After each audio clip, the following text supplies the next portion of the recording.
It would seem hard to improve on the grandeur of Yosemite National Park, a place that attracts about 4 million visitors a year.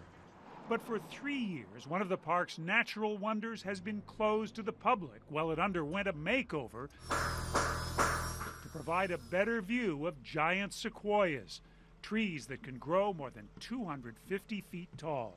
Here in Yosemite National Park, the Mariposa Grove has trees so big it's hard to fit them all in our picture. But a $40 million restoration project is making it better than ever to see these trees in person. Completely restored, and it's just a more tranquil and have a more serene experience.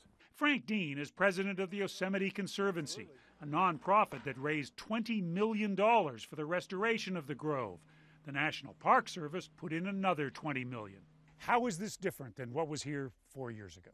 Well, where we're standing right now, there was a diesel fuel station for the trams. So now what you have is the first view you get as you see it framed by 2 or 3 giant sequoia trees. The goal was to take out many modern additions, returning the grove to a more natural state, removing pavement and parking lots, restoring streams and wetlands, and minimizing the damage from cars and people getting too close. You can see that people have come up to this tree before and feel the bark and maybe pull a strip of bark off. So if we have thousands of people coming to visit the grove, we just can't allow people to come up and touch the trees anymore.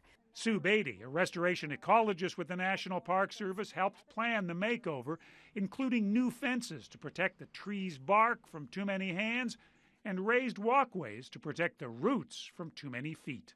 All those footsteps would compact the soil around those trees, and the roots are very shallow. So if you compact that soil, they're not able to grab those the water and nutrients that they need. So this has always been an attraction for people here. Yes. Even dead trees, like one called the Fallen Monarch, drew early tourists to the Mariposa Grove.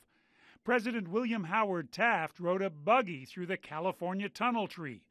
Theodore Roosevelt stood under one called the Grizzly Giant. President Lincoln never saw the sequoias in person, but he recognized their value. The law that Abraham Lincoln signed back in June of 1864 established Yosemite Valley and the Mariposa Grove of giant sequoias.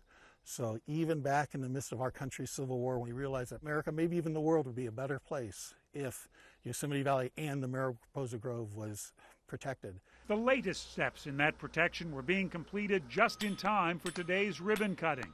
But while workers were taking care of details on the ground, visitors will be looking up, way up. For CBS This Morning, John Blackstone in the Mariposa Grove, Yosemite National Park.